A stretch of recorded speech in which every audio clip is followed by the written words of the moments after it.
Thank you very much. I want to thank Laura Greeny for inviting me to come and speak with you today and for the introduction. And it's indeed an honor to be asked to deliver the 10th annual Bernard B. Gilligan Memorial Lecture. It's also a pleasure to have this opportunity to contribute to Fordham's College at 60, especially since for many years now I've heard your praises sung by my friend Grace Jacobs. I suppose I should begin by asking how many of you have actually been to see Hamilton on Broadway? Okay. And so for those of you who haven't seen it yet, I have to issue a spoiler alert. Hamilton dies at the end.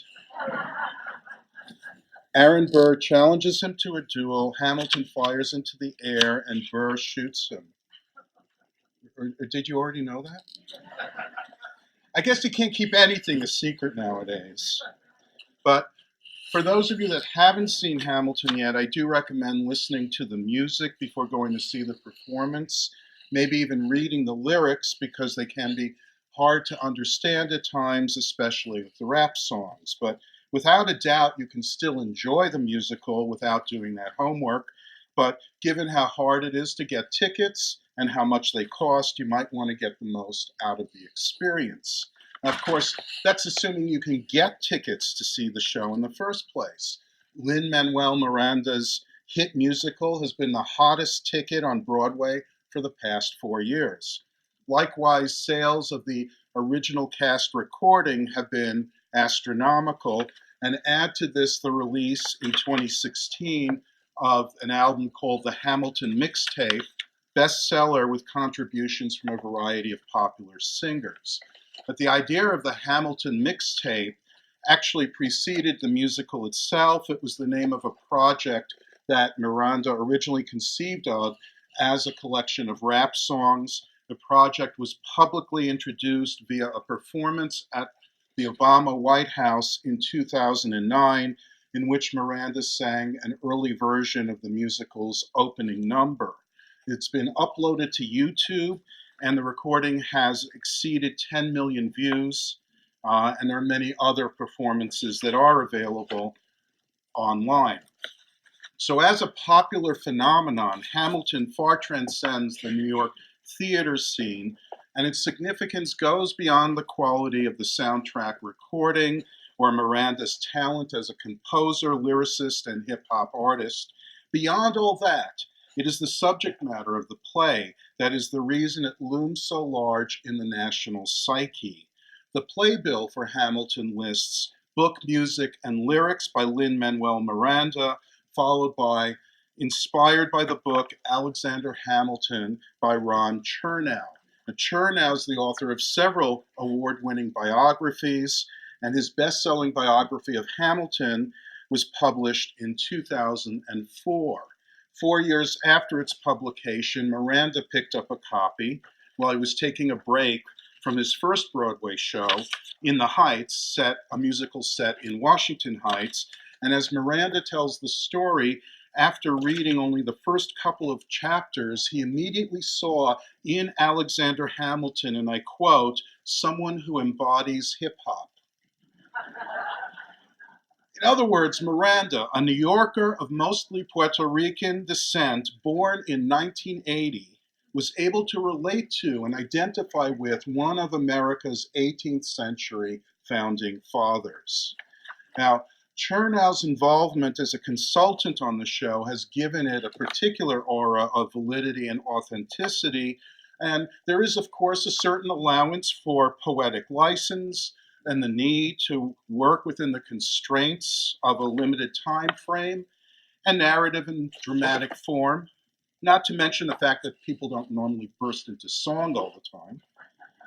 But holding all that aside, historians have given the musical mixed reviews regarding its historical accuracy.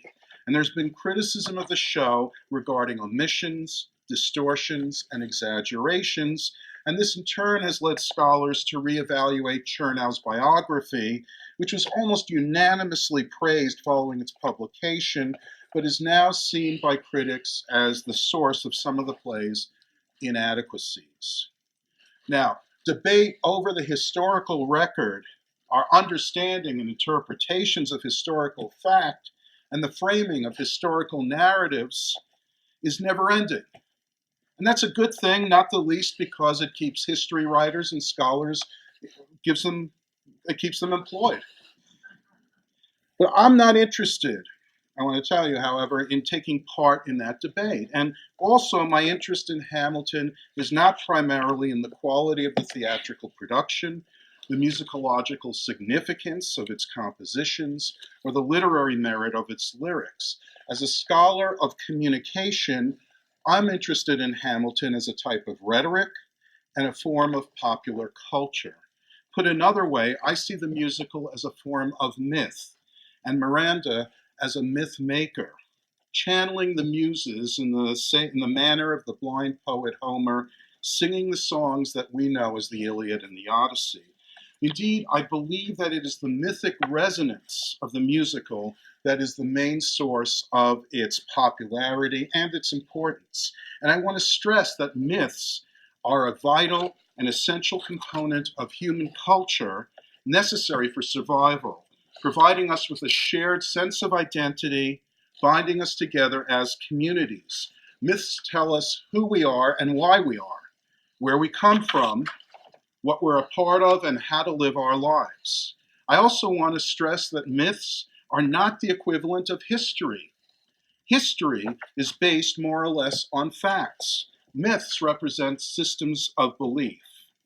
History takes the form of a written text. Myths come from the mouth, originally as songs that are sung, tales that are told, performances that are put on. The anthropologist known as Lord Raglan defined myth as ritual drama, which we can take part in by acting them out ourselves or simply participate as spectators. Now, Mircea Eliade, a scholar of religion, viewed myth as a medium that connects us to the moment of creation, the sacred time in which the world began or society was founded. We're able to enter that sacred time by participating in myths, by reenacting the act of creation or foundation. For example, the Passover Seder reenacts the Exodus. The Stations of the Cross reenact the crucifixion, and fireworks on the 4th of July reenact the bombs bursting in air of the Revolutionary War. We can also see in a movie like Star Wars a ritual reenactment of the Revolutionary War with the rebels as underdogs fighting against the evil empire. You know, as Americans, we love to tell these stories, these mythic narratives about rebels who are underdogs fighting for their freedom against a powerful and oppressive empire and prevailing against all odds. I'd suggest that this creation myth does distinguish us from other nations in that we want to see ourselves as rebels. We yearn for that. To be sure, this has not prevented the US from becoming an empire, but I believe it's possible that we are the first empire in the history of the world that's uncomfortable with being an empire, that instead longs for the days of rebellion against powerful forces. So, as a reenactment of the American creation myth, Miranda's Hamilton is in its own way revolutionary. One difference that I've already mentioned was Miranda's innovative inclusion of hip hop and rap music. Hamilton actually features a variety of musical styles, but the musical's origin speaks to the centrality of hip hop, as does Miranda's characterization of Hamilton as someone who embodies hip hop. And for his White House performance, Miranda also says in his introductory remarks that Hamilton, quote, embodies the word's ability to make a difference. And understanding that, rap music certainly emphasizes words in greater numbers, recited more rapidly than in other forms of song. Hip hop allowed Miranda to cram in more exposition, dialogue, and monologue in a shorter period of time than would otherwise be possible. But hip hop is also a generational marker, familiar to, and generally embraced by Americans growing up in the 80s, as opposed to those of us who are a bit older.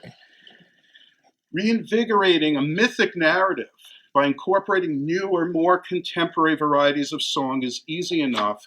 The challenge in making the American Revolution relevant is more broadly demographic, given the diversity of 21st century America and contemporary consciousness regarding race, ethnicity, religion, gender, and sexual orientation. Miranda's method, one that went hand in hand with hip-hop, was race-conscious casting. With the exception of King George III and his loyalist, the farmer Seabury, all of the actors in the production are non-white, either African American or Latino, even Asian American. The casting of Hamilton therefore reflects both Miranda and his milieu, having grown up in the Inwood section of Manhattan in a predominantly Hispanic and immigrant community. Now, Miranda's race-conscious casting is a reflection of Obama's presidency, but it also forges a link between 21st century America and the founding of the Republic. And it allows members of racial and ethnic minorities who previously felt alienated from American history to identify with the founders. As a ritual reenactment, it allows marginalized groups to participate in the origin of their own society, thereby allows them to own their own society. Now, the casting has also been criticized for obscuring the absence of actual African American characters in the narrative and downplaying the presence of slavery, but what's lost in historical accuracy is gained in mythic resonance. For example, having an African American actor as George Washington better embodies the sense of oppression following the British invasion of New York than the traditional portrayal of Washington as somewhat aristocratic white Anglo-Saxon Protestant. Hamilton represents a radical departure from traditional ritual reenactments of the Revolution, not only by virtue of its music and casting, but also in its focus on Alexander Hamilton, rather than Washington or Adams or Jefferson or Benjamin Franklin or any other of those founders. It's Hamilton's biography that inspires Miranda. It is Hamilton that Miranda says embodies hip-hop and embodies the written word. It is Hamilton who Miranda identifies with and who he becomes when he takes on the part of Hamilton as part of the original cast. What makes Hamilton the difference that makes a difference? To begin with, unlike the other founders, Hamilton was not born and raised in the 13 colonies. Rather, he was born on the small island of Nevis, one of the Leeward Islands which stretch east and south of Puerto Rico. And around the age of 10, his family moved to St. Croix, which is now one of the U.S. Virgin Islands. There actually were rumors that his mother was a mulatto, but they were unsubstantiated and are generally considered to be untrue. But this apparently did not prevent John Adams from calling Hamilton a Creole bastard, an anecdote that Miranda found significant enough to include in his lyrics. The important point, though, is that as an individual of Puerto Rican ancestry, the Caribbean connection made it possible for Miranda to relate to Hamilton and feel a certain kinship with him in ways that distinguish him from the other founders. Hamilton's origins brand him as something of an outsider, although technically he was a British subject who traveled from one part of the empire to another of its colonies in the New World. But in one of the musical's many anachronisms, Miranda instead characterizes him as an immigrant. After relating his origins, the opening number invokes the powerful cultural image of European immigration in the 19th and early 20th century, with lyrics that include, "See him now as he stands on the bow of a ship headed for a new land," and then the line, "In New York, you can be a new man." That's repeated over and over again. And a little later on, we hear, "The ship is in the harbor now. See if you can spot him. Another immigrant coming up from the bottom." In addition to Hamilton, Miranda also identifies Lafayette as an immigrant. Also not quite accurate, but certainly evocative. And significantly, at the end of the Revolutionary War, there's an exchange between Hamilton and Lafayette before the final battle where they greet each other and then utter what it turned out to be the biggest applause line in the show: "Immigrants, we get the job done." There's no doubt that this stands as a direct commentary on contemporary politics in the United States. In addition to these references, Hamilton is referred to as an immigrant 8 times in Act 2, the final time by Hamilton himself as he's dying, describing America as a, quote, "a place where even orphan immigrants can leave their fingerprints and rise up." This, by the way, is one of 6 references to Hamilton as an orphan, the backstory being somewhat more complicated. In 1745, his mother, Rachel Fawcett, married a Dane named Johann Michael Lavian, 12 years her senior, and on St.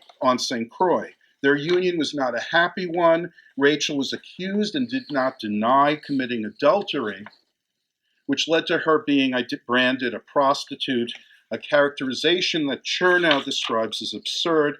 But she did, however, abandon her husband and their son Peter and was jailed for several months for adultery and abandonment.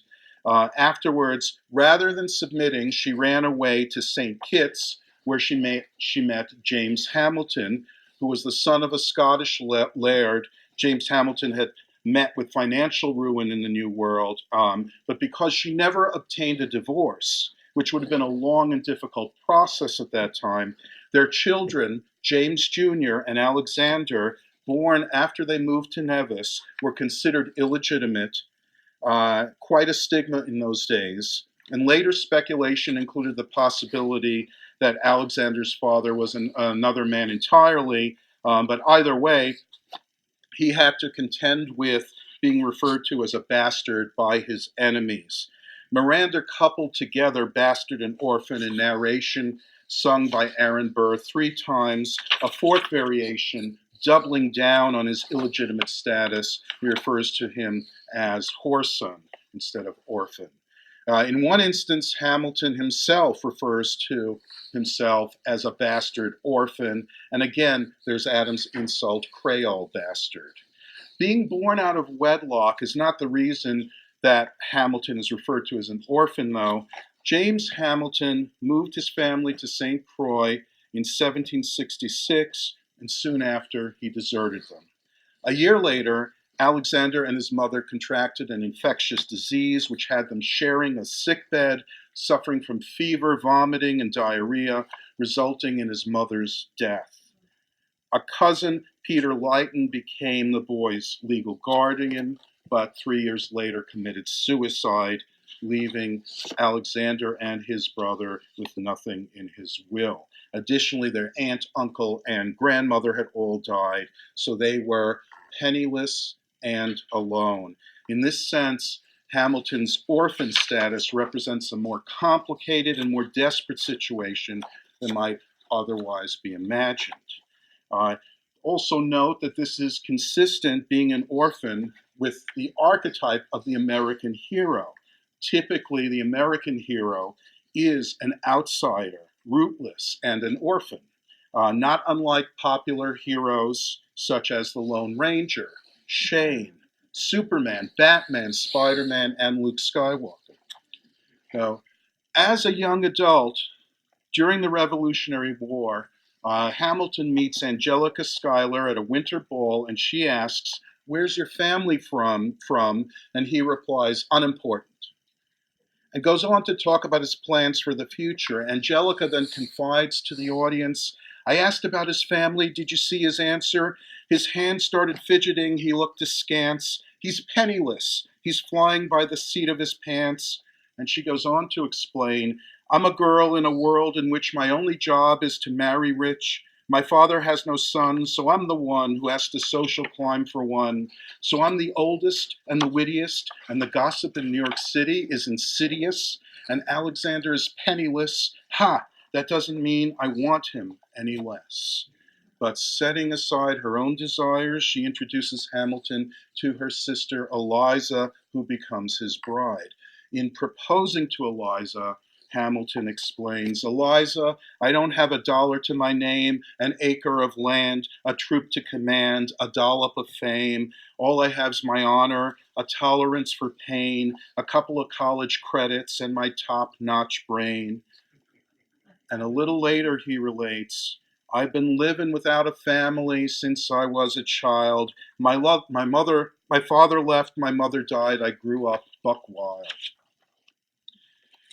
Now, when Washington recruits Hamilton to be his right-hand man, despite Hamilton's longing for battlefield glory, Hamilton tells his commander, I'll rise above my station, organize your information, till we rise to the occasion of our new nation. But later on, he tells Washington, well, I don't have your name. I don't have your titles. I don't have your land. But if you gave me command of a battalion, a group of men to lead, I could fly above my station after the war. Now, after the war, he does rise up. He does first as a lawyer, then as the nation's first Secretary of the Treasury, which leads Thomas Jefferson to say of him, smells like new money, dresses like fake royalty, desperate to rise above his station.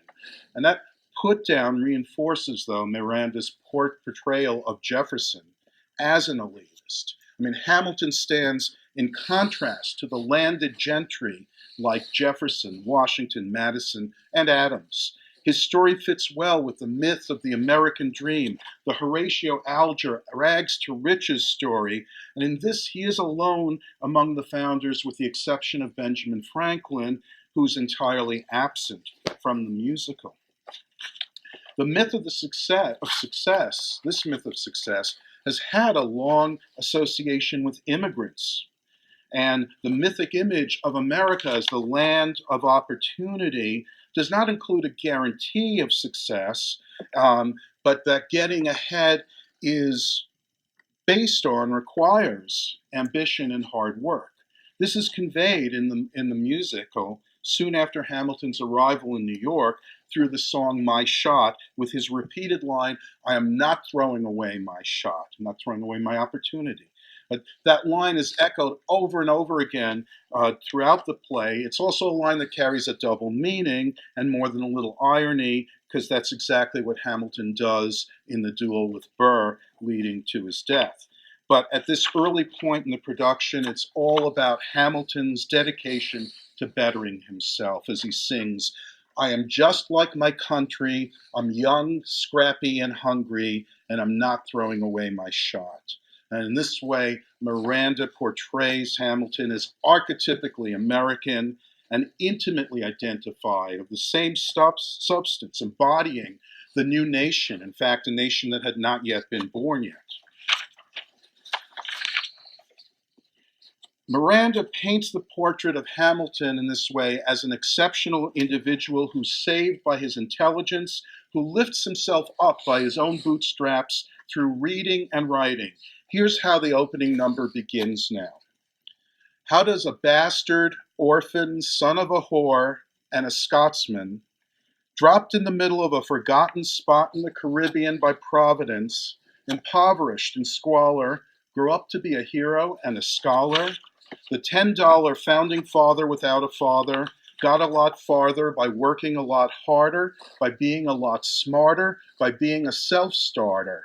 By 14, they placed him in charge of a trading charter, and every day, while slaves were being slaughtered and carted away across the waves, he struggled and kept his guard up. Inside, he was longing for something to be a part of. The brother was ready to beg, steal, borrow, or barter. Then a hurricane came and devastation reigned. Our man saw his future dripping down the drain, put a pencil to his temple, connected it to his brain, and he wrote his first refrain, a testament to his pain. Well, the word got around. They said, this kid is insane, man. Took up a collection just to send him to the mainland. get your education, don't forget from whence you came, and the world is going to know your name. What's your name, man? And this is followed now by a chorus, and he responds by singing his name. Then the introduction continues. When he was 10, his father split, full of it, debt-ridden. 2 years later, see Alex and his mother bedridden, half dead, sitting in their own sick, the scent thick, and Alex got better, but his mother went quick. Moved in with a cousin, the cousin committed suicide, left him with nothing but ruined pride, something new inside, a voice saying, Alex, you gotta fend for yourself. He started retreating and reading every treatise on the shelf. There would have been nothing left to do for someone less astute. He would have been dead or destitute without a cent of restitution. Started working, clerking for his late mother's landlord, trading sugar cane and rum and all the things he can't afford, scamming for every book he can get his hands all on, planning for the future. See him now as he stands on the bow of a ship headed for a new land in New York. You can be a new man. We then learn that he wound up with a scholarship to King's College, the school that would become Columbia University.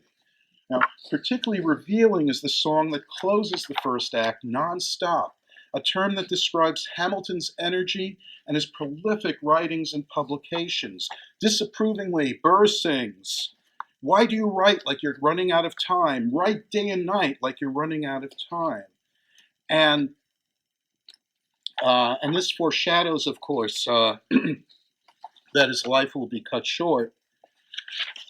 And the song is interrupted with the following narration that explains what happened. It says, Alexander joins forces with James Madison and John Jay to write a series of essays defending the new Constitution entitled The Federalist Papers. The plan was to write a total of 25 essays, the work divided evenly among the three men. In the end, they wrote 85 essays in the span of 6 months. John Jay got sick after writing 5. James Madison wrote 29. Hamilton wrote the other 51. Burr continues with the lines, how do you write like you're running out of time? Write day and night like you're running out of time. And how do you write like tomorrow won't arrive? How do you write like you needed to survive? How do you write every second you're alive? Well, Miranda uses Hamilton's prodigious written output to foreshadow his untimely end, while also portraying him as a literate individual, a product of print media. As a teen, his writing earns him the opportunity to move to New York. Once the war breaks out, it earns him the opportunity to become Washington's right-hand man. It allows him to argue convincingly in support of the Constitution, to become the first Secretary of the Treasury under President Washington, to create a new financial system. It also leads to his undoing, as he published an account of his adulterous affair with Maria Reynolds to preempt any charges of corruption or embezzlement as Secretary of the Treasury.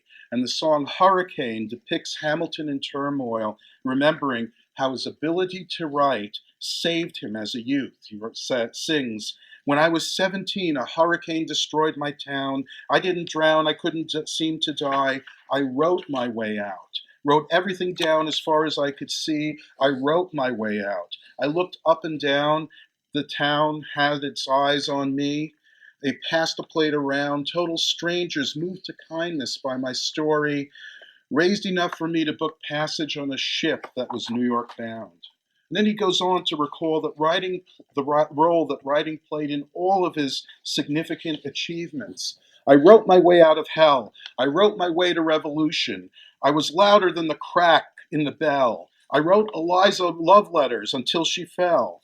I wrote about the Constitution and defended it well. And in the face of ignorance and resistance, I wrote financial systems into existence. And when my prayers to God were met with indifference, I picked up a pen. I wrote my own deliverance. And this leads him to conclude regarding the Reynolds affair. I'll write my way out, write everything down far as I can see. I'll write my way out, overwhelm them with honesty. But for once, however, Hamilton's reliance on the written word did not serve him well, as the first sex scandal in American history effectively put an end to his political career, damaged his marriage, and indirectly led to the death of his son Philip. Uh, as a product of typographic literacy, Hamilton embodies the word's ability to make a difference, as Miranda put it. And this parallels the fact that America itself is a product of typographic literacy. The American Revolution was fueled by pamphlets published, such as Thomas Paine's Common Sense. The founders were highly literate individuals, writers, and philosophers. And the United States is the first nation to be born by way of a written, rational argument in the document we know as the Declaration of Independence. Hamilton embodied literacy, numeracy, and modernity, but he also maintained a link to an older concept of honor culture with its emphasis on personal ethos. And this manifests itself most significantly in his involvement in some 10 affairs of honor, 3 of which are incorporated in the musical. The first one is between the cowardly General Charles Lee, challenged by Hamilton's friend John Laurens. Hamilton there is Laurens' second. The next one involves Hamilton's son Philip, who is advised by his father to fire his weapon into the air. Philip then asks, "But what if he decides to shoot? Then I'm a goner." And Alexander responds, "No, he'll follow suit if he's truly a man of honor." Philip follows his father's advice and is fatally wounded and dies. 3 years later, Hamilton would do the same and suffer the same fate in almost the same location in Weehawken, New Jersey.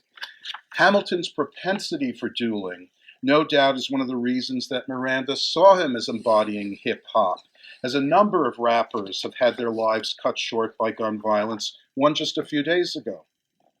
Hamilton's impatience, unwilling to take his time, writing and working like he's running out of time, seems to resemble in some ways the contemporary idea of live fast and die young.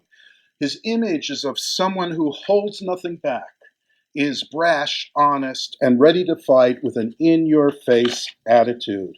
As a sense of authenticity and honesty conveyed by Hamilton's portrayal, that's, at least on the surface, not entirely distinct from that same sense that is perceived by Donald Trump, associated with Donald Trump, and that got him into the White House. And while the show's appeal to liberals may be obvious, it's worth noting that the musical has earned praise from conservatives as well, including Dick Cheney, Rupert Murdoch, Bill O'Reilly, and David Brooks. No doubt this is because the play celebrates the nation's founding, invokes the Federalist Papers, reflects the American myth of success, and is consistent with the concept of American exceptionalism. Moreover, the narrative invokes the overriding American value of freedom. Early in the musical, when Hamilton meets and is befriended by Laurens, Lafayette, and the Irish tailor Hercules Mulligan, they join together for the song The Story of Tonight and sing, "Raise a glass to freedom, something they can never take away." And that sentiment is not very different from the lyrics to Lee Greenwood's 1984 country and western classic, "God Bless the USA," which became an anthem for Ronald Reagan's re-election campaign. I should note that when we go back to the 4 characteristics that open the play, right? Bastard, orphan, son of a whore, and a Scotsman. And yeah, it's funny. We all laugh. It adds a touch of humor because Scottish ancestry seems incongruous with the other epithets, more serious. And today we see that ethnicity is almost identical to being Anglo-Saxon, but it's worth noting that Celtic ethnicities are not the same. And while Scotland has long been an integral part of the United Kingdom, the Scots themselves have also long been mocked and stigmatized as idiosyncratic, peculiar, and tribal in English and American popular culture. And it's worth connecting this to the 1995 Mel Gibson film Braveheart, which is, again, all about the Scots battle for freedom. And really, there's a direct line that connects that to the film he did several years later, The Patriot, which was his take on the creation myth about the Revolutionary War. The point here is that Miranda's identification of Hamilton as a Scotsman gives Hamilton an ethnic identification, which is as opposed to the other founders who are being Anglo-Saxons. Traditionally, Anglo-Saxons are portrayed as not ethnic, that is, as quote-unquote normal, and it also, at the same time, reinforces that theme of freedom. What also sets the musical apart is the emphasis on New York City.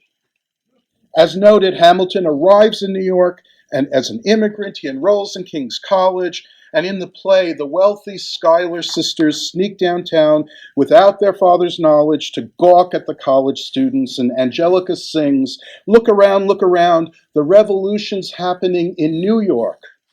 And later the three sisters sing, history is happening in Manhattan, and we just happen to be in the greatest city in the world.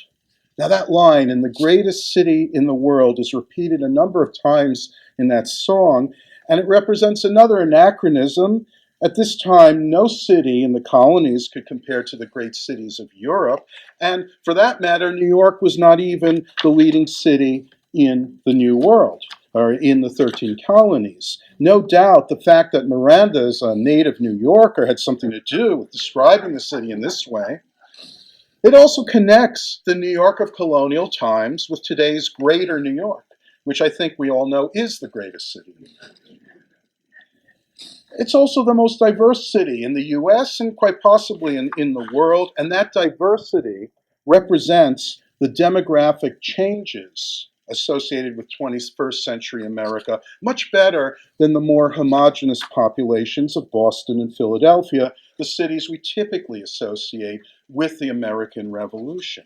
But in Hamilton, when war finally breaks out, it happens in New York City, again making the story about this story about the origin of our nation different from most others. When we think of the Revolutionary War, we think about Boston and Massachusetts first, and Philadelphia, Valley Forge, finally Yorktown, Virginia. But in the musical, the war begins with the lines, British Admiral Howe's got troops on the water, 32,000 troops in New York Harbor. And that's repeated several times. This is the point at which George Washington is introduced and relates the seriousness of their situation, and he refers to the British taking Brooklyn. And Hamilton sings, they're battering down the battery. A little later, Washington relates, we're abandoning Kip's Bay, which was a bay back then. And then, we just lost the southern tip, and we got to run to Harlem quick. And regarding the retreat, we ride at midnight, Manhattan in the distance. This is when Washington enlists Hamilton as his assistant, acknowledging to Hamilton, don't get me wrong, you're a young man of great renown. I know you stole British cannons while we were still downtown. In contrast to all of the New York references, Miranda makes no mention in the play to the time Hamilton spent in Valley Forge or in Philadelphia. Almost no reference to upstate New York, where he lived with his wife and family. We do get references, though, to New Jersey. First with the Battle of Monmouth, something that's rarely mentioned. And then when Alexander asks his son where his duel will take place, Philip answers, across the river in New Jersey, and the two of them recite in unison, everything is legal in New Jersey. And that, of course, echoes commonplace contemporary New York put-downs of New Jersey, and the incongruity comes across as humorous now and at the play, easily eliciting laughter from the audience. And New York becomes prominent as well when Washington becomes president as the capital of the new nation. And New York is where the secret negotiation between Hamilton, Jefferson, and Madison occurs, in the location indicated by the title of the song, The Room Where It Happens. where Hamilton agrees to support moving the capital in exchange for the freedom to build his system. And he says, of New York, we still have the banks. In a later confrontation with Burr, Hamilton's rival says to him, "Oh, Wall Street thinks you're great. You'll always be adored by the things you create, but upstate, people think you're crooked." Another New York reference comes up after the death of Philip in the song "It's Quiet Uptown," which is another anachronism. There was no uptown at that time. New York City was just the southern tip of lower Manhattan. But of course, uptown is where Miranda grew up, and where they moved in Harlem was once a rural area, then a retreat for the rich, but it has had a long association with African American and Latino communities. So in sum, Miranda's decision to make Hamilton a New York story provides a fresh view of the nation's founding, while also making the creation myth easier to relate to for a contemporary diverse population. But the problems still persist, most notably the persistence of slavery. Hamilton is identified as an abolitionist in Cherno's biography, making him a founder that does not have the same baggage as Washington, Jefferson, or Madison, although historians differ over his actual commitment to the cause. But in the musical, it is Hamilton's good friend, John Lawrence, who is the most outspoken opponent to slavery. When they first meet and talk about revolution with Lafayette and Mulligan, Lawrence says, "But we'll never be truly free until those in bondage have the same rights as you and me. You and I, do or die, wait till I sally in on a stallion with the first black battalion." Now, in the song "Stay Alive," during the Revolutionary War, Lawrence relates his activities. "I stay at work with Hamilton. We write essays against slavery, and every day is a test of our camaraderie and bravery." And at the final battle, in the song "Yorktown," Hamilton sings, "Lawrence is in South Carolina redefining bravery," and Lawrence responds in unison with Hamilton. Together they sing, "We'll never be free until we end slavery." When the British surrender, Lawrence sings, "Black and white soldiers wonder alike if this really means freedom," and Washington responds, "Not yet." After Hamilton returns home, a letter arrives from Lauren's father, which Eliza reads to her husband, and reads, "On Tuesday the 27th, my son was killed in a gunfight against British troops retreating from South Carolina. The war was already over. As you know, John dreamed of emancipating and recruiting 3,000 men for the first all-black military regiment. His dream of freedom for these men dies with him." In this way, Miranda frames the narrative not as a founding that was fundamentally flawed by the original sin of slavery, but one in which abolition was inherent in the ideals of the revolution, establishing a moral arc that would inevitably bend toward justice. Now, as Thomas Jefferson enters the stage at start of Act 2, we see a less than favorable portrayal consistent with current views. Miranda provides a brief reminder of the fact that Jefferson owned slaves and took liberties with them when he notices a letter that arrived from President Washington and sings, "Sally, be a lamb, darling, won't you open it?" Well, on stage we see a brief, voiceless appearance of Sally Hemings, his slave and mistress. As for Hamilton, his position is made clear in his exchange with Jefferson during Cabinet Battle Number 1, which begins with Jefferson arguing against the federal government assuming the wartime debts of all the states. Jefferson says, "If New York's in debt, why should Virginia bear it? Our debts are paid, I'm afraid. Don't tax the South because we got it made in the shade. In Virginia, we plant seeds in the ground. We create. You just want to move our money around." To this, Hamilton responds confrontationally, arguing for the importance of establishing credit, and then singing a civics lesson from a slaver. "Hey neighbor, your debts are paid because you don't pay for labor." We plant seeds in the South, we create. Yeah, keep ranting. We know who's really doing the planting. So Hamilton exposes the hypocrisy of Southern slavery, making him a founder that 21st century America can relate to. And in this way implies that the American Revolution, a fight for freedom, was incomplete and ongoing, which is in fact the message of the new Museum of the American Revolution in Philadelphia, which opened in 2017. Acknowledging the American Revolution as incomplete and ongoing and continuous with the present day is essential to making this story of our origin story relevant again for increasingly diverse populations. And this also involves a degree of self-reflexiveness and historical consciousness. Now, as a product of the Enlightenment, the founders would have had a relatively clear sense of their place in history and the unprecedented nature of their undertaking. Going back to the Puritan settlers in the New World, there was a sense of the New World as a new Eden and giving rise to a new American Adam. An echo of this can be heard in that refrain from the musical's opening in New York, "You can be a new man." Still, the historical consciousness of the 18th century was limited compared to today. And the founders would not have been so very preoccupied with the historical moment as they appear to be in the play. References to history begin with the Schuyler sisters singing, "History is happening in Manhattan," before the revolution even begins.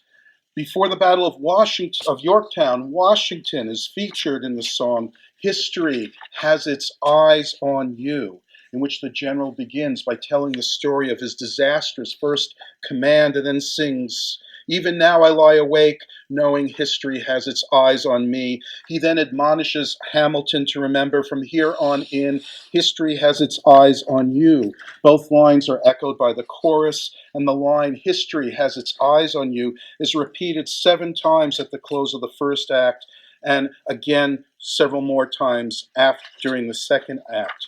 And Eliza's reaction to her husband's public admission of infidelity is the subject of the song "Burn," which includes the significant self-reflexive commentary as she burns the love letters he sent her when they were courting. She sings, "I am erasing myself from the narrative. Let future historians wonder how Eliza reacted when you broke her heart.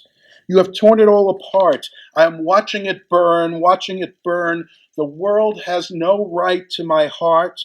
The world has no place in our bed. They don't get to know what I said. I'm burning the memories, burning the letters that might have redeemed you." These powerful lines serve as a direct rejection of the historical consciousness emphasized by Hamilton and Washington. Eliza, in effect, says she's closing history's eyes, and that's preceded by angry criticism of Hamilton's logocentric worldview, his obsession with words, with his legacy. And yet, her attack on history is just as much a validation of its significance as Hamilton's passionate embrace of it. The final specific references to history are given to Burr following the death of Hamilton, first as he equates history with death, singing, "History obliterates. In every picture that it paints me with all my mistakes." And then he goes on to acknowledge, "Now I'm the villain in your history." And note, he says your history. And who's he talking to? He speaks to us in the present. Time collapses after Hamilton dies. This is reflected as well in Eliza's final words, also directed to the audience, explaining what she did with the remainder of her life. The final collapsing of past and present, it's not entirely suddenly a shift away from what went before in the musical. There's the presence of anachronisms and self-reflexive commentary throughout. In Hamilton's opening number, the story of his youth in the Caribbean is told in the past tense. The present moment then is his arrival in New York.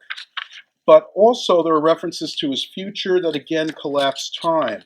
And the chorus goes, "When America sings for you, will they know what you overcame? Will they know that you rewrote the game?" And then we shift to his future, expressed in the past tense, from the present, that is the present that Miranda is writing the lyrics, when they say, it goes, his enemies destroyed his rep, America forgot him.